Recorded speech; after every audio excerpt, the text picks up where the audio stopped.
Hello दोस्तों, मैं किशन कुमार भारद्वाज आप लोगों के अपने प्यारे से चैनल में स्वागत करता हूं। आज मैं स्टार्ट कर रहा हूं सीडीपी जो प्रैक्टिस हैं, क्वेश्चन सीरीज हैं। एमपी टेट और सुपर टेट में बहुत ही यहाँ से हेल्पफुल होंगे। ये आपके 10-10 क्वेश्चन की सीरीज में बनाता चल रहा हूँ, तो यहाँ से आपको बहुत ज़्यादा हेल्प मिलेगी। तो आप लोग यहाँ से इस वीडियो को देख करके आप लोगों को बहुत ज़्यादा फायदा होने वाला है। तो आप लोग जरूर से वीडियो को देखिए और चैनल को सब्सक्राइब जरूर कर लीजिएगा दोस्तों। चलिए क्वेश्चन स्टार्ट करते हैं। जैसे देखिए यहाँ पर आपका पार्ट 1 सीडीपी एमपी टेट और सुपर टेट के लिए हेल्पफुल रहेगा। ठीक है, ये इंपॉर्टेंट क्वेश्चन सीरीज है। ठीक है, चलिए पहला क्वेश्चन है आपकी स्क्रीन पर। वृद्धि को प्रभावित करने वाले कारक, वृद्धि को प्रभावित करने वाले कारक हैं पर्यावरण, आहार, स्वास्थ्य, ये सभी। तो कौन सा होगा दोस्तों? वृद्धि को कौन कौन से कारक प्रभावित करते हैं? तो आप लोग जानते हैं कि जो वृद्धि को प्रभावित करने वाले कारक हैं,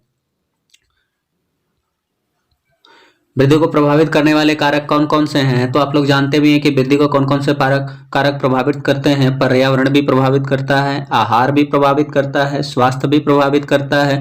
इसका मतलब है कि ये कौन सा ऑप्शन सही हो जाएगा? ये सभी ऑप्शंस क्या हो जाएंगे? आपके सही हो जाएंगे। ये जो देखिए वृद्धि होता है क्या है? अभिवृद्धि तो आप लोग पढ़े होंगे कि अभिवृद्धि क्या है? व्यक्ति का स्वाभाविक विकास, व्यक्ति का जो स्वाभाविक विकास होता है वही क्या कहलाता है? अभिवृद्धि कहलाता है। ये स्टार्ट कब से होता है? जैसे अगर बात करें वृद्धि की, तो वृद्धि भ्रूण से ही स्टार्ट हो जाता है। भ्रूण से जब जन्म लेता है प्रौढ़ावस्था तक इसकी वृद्धि होती है। अधिगम और प्रशिक्षण इससे क्या होता है? प्रभावित। ये बहुत ही इंपॉर्टेंट टर्म है।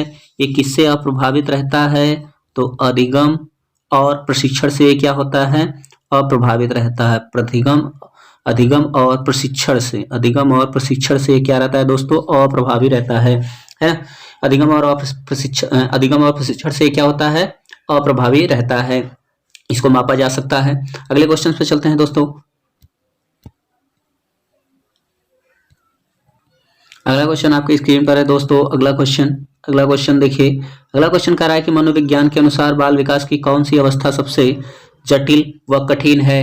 तो मनोविज्ञान के अनुसार जो है कौन सी सबसे जटिल अवस्था है? बाल्यावस्था है, किशोरावस्था है, शैशवावस्था है, या इनमें से कोई नहीं? तो इसमें कौन सी सबसे जटिल अवस्था है दोस्तों? तो कौन सा आंसर हो जाएगा? तो इसका उत्तर हो जाएगा दोस्तों किशोरावस्था। सबसे कठिन अवस्था इसको बोला जाता है। जीवन का सबसे कठिन काल भी है, जीवन का सबसे जटिल काल भी है, देशभक्ति और वीरता का काल भी है, देशभक्ति और वीरता का काल भी है।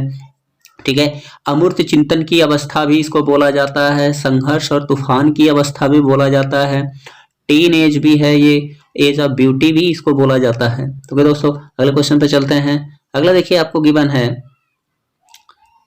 सॉरी दोस्तों, इसमें दिया हुआ है कि एक शिशु का सामाजिक विकास निर्भर करता है। एक शिशु का सामाजिक विकास जो है किस पर निर्भर करता है? शिशु को मिलने वाले प्यार तथा अपनत्व पर, उसकी अन्य लोगों के साथ अंतःक्रिया पर, उसके द्वारा दूसरों का ध्यान अपनी ओर आकर्षित करने की क्षमता पर, उपरोक्त सभी पर। तो देखिए किसी भी बालक का जो सामाजिक विकास होता है वो इन सब पर डिपेंड करता है। तो इसलिए ऑप्शन नंबर कौन सा हो जाएगा? डी सही हो जाएगा। एमपी टेट में आया हुआ क्वेश्चन 2011 में। तो देखिए जो सामाजिक विकास है, ये जो 3 माह की आयु पहुंचने पर शिशु में सामाजिक विकास का ज्ञान होने लगता है। 3 माह का जब बालक होता है तो उसमें सामाजिक ज्ञान का विकास होने लगता है। कैसे? देखिए वो रोता है, मुस्कुराता है, तो रोता हुआ या मुस्कुराता है तो उसमें ये क्या है? एक सामाजिक का विकास है। सामाजिक विकास ये उसमें स्टार्ट हो जाता है 3 माह के बालक में। अगले क्वेश्चन पर चलते हैं। तो अगला क्वेश्चन आपके सामने है कि गर्भधारण से शिशु के जन्म की अवधि को क्या कहते हैं? गर्भधारण से शिशु के जन्म की अवधि को क्या बोला जाता है? वयस्कता, किशोरावस्था, प्रसव पूर्व काल, शैशव या शिशु अवस्था? तो क्या हो जाएगा दोस्तों? तो इसका आंसर हो जाएगा ऑप्शन नंबर सी, प्रसव पूर्व काल। देखिए जो प्रसव पूर्व काल है ये जन्म से पहले की अवधि होती है जब गर्भ धारण करती है कोई भी महिला। ये गर्भावस्था की अवधि कितनी होती है? तो 280 दिन, यानी 280 दिन के बाद जो है बच्चे का जन्म होता है। ये जरूरी नहीं है कि इसी दिन बच्चे का जन्म हो, इतने दिन में ही आगे और पीछे भी हो सकता है, या यहाँ पर आ सकता है ऑप्शन में 9 महीना 10 दिन भी। 9 महीना 10 दिन, 9 महीना 10 दिन दोस्तों। तो देखिए इसका जो नवजात शिशु जो बच्चा जन्म लेता है तो जन्म के बाद जो इसकी अवस्थाएं होती है नवजात की 2 होती है, एक पूर्व नवजात, एक नवजात। जो पूर्व नवजात होता है वो जन्म से 30 मिनट होता है और नवजात 30 मिनट से 2 सप्ताह तक। आगे चलते हैं दोस्तों।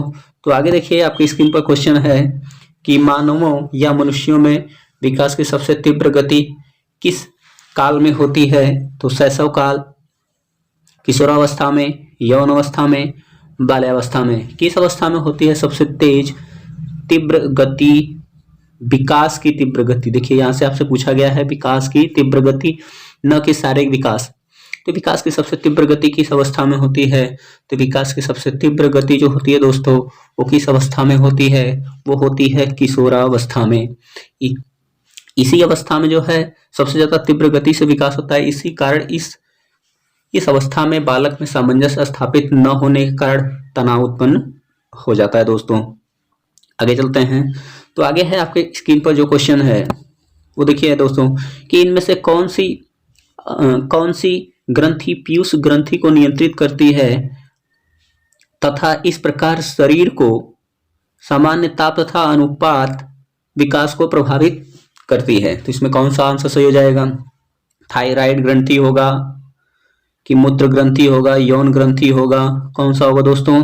तो पीयूष ग्रंथि जो होती है, देखिए जो पीयूष ग्रंथि होती है ये पहली बात किसी से नियंत्रित नहीं होती है। ये क्या होती है? स्वतंत्र होती है। ये क्या होती है?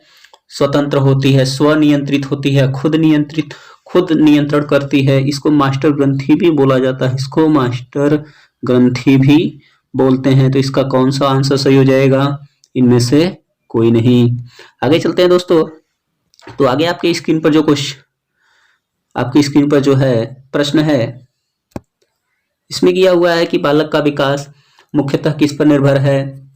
बालक का जो विकास है निम्न में से किस पर निर्भर है? वातावरण पर, माता पिता पर, समाज पर, वातावरण, विद्यालय के वातावरण पर। एमपीटेट में आया हुआ क्वेश्चन 2011 में है। बालक का प्रारंभिक विकास मुख्यतः किस पर निर्भर है? तो बालक का देखिए जो प्रारंभिक विकास होता है वो किस पर डिपेंड होता है?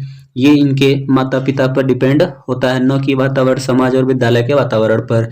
स्टार्टिंग जो शिक्षक होते हैं, बच्चों के जो शिक्षक होते हैं वो माता पिता ही कहे जाते हैं। ठीक है, इस तरह से इस प्रश्न का आंसर कौन सा हो जाएगा? ऑप्शन नंबर बी जो है माता पिता पर निर्भर है बालक का प्रारंभिक विकास। देखिए बालक का जो विकास होता है वो बहुत सारे कारकों पर डिपेंड करता है। लिंग, आयु, पोषण, वंशानुक्रम, वातावरण हो गया आदि। सॉरी दोस्तों, जैसे बालक का जो विकास है वो अनेक कारकों पर डिपेंड करता है। लिंग, आयु, पोषण, वंशानुक्रम हो गया, वातावरण हो गया, है ना, बुद्धि हो गई, उसकी ग्रहण शक्ति कितनी है, इन सब पर डिपेंड करता है। आगे चलते हैं दोस्तों। तो आगे आपके स्क्रीन पर जो क्वेश्चन है वो देखिए इस तरह से है कि निर्धन परिवारों के जो बच्चे जो छोटे आकार के परिवार से संबंधित हैं उनको विकास के बेहतर परिणाम पाने के मौके होते हैं, क्योंकि उन्हें बड़े परिवारों के निर्धनों की अपेक्षा क्या होता है? उनके अभिभावक ज्यादा प्रसन्नचित्त रहते हैं, साफ सफाई से जुड़ी कम समस्याओं का सामना करना पड़ता है, उन्हें बेहतर परिस्थितियां प्राप्त होती हैं, उन्हें शांतिमय परिस्थितियां मिलती हैं। तो इनको क्या हो जाएगा इसका उत्तर सही दोस्तों? इसका सही उत्तर हो जाएगा क्योंकि जो निर्धन क्योंकि देखिए इसमें क्या हो जाएगा, उन्हें क्या होती है? तो उनको बेहतर परिस्थितियां प्राप्त होती हैं, इसलिए ऐसा होता है। आगे चलते हैं दोस्तों। अगला क्वेश्चन है आपकी स्क्रीन पर, देखिए आपकी स्क्रीन पर जो अगला क्वेश्चन है वो है एक बच्चे की वृद्धि और विकास के अध्ययन की सर्वाधिक अच्छी विधि कौन सी है? एक बच्चे की वृद्धि और विकास के अध्ययन की सर्वाधिक अच्छी विधि कौन सी है? तो एक बच्चे के विकास की सर्वाधिक अच्छी विधि कौन सी होती है दोस्तों, आप बताइए। तो इसका सही उत्तर क्या हो जाएगा दोस्तों? विकासीय विधि। और आप लोग बताइएगा दोस्तों कमेंट में कि ये क्वेश्चंस के सीरीज कैसे लग रहे हैं आपको, जरूर से आप बताइएगा। वीडियो देखने के लिए धन्यवाद।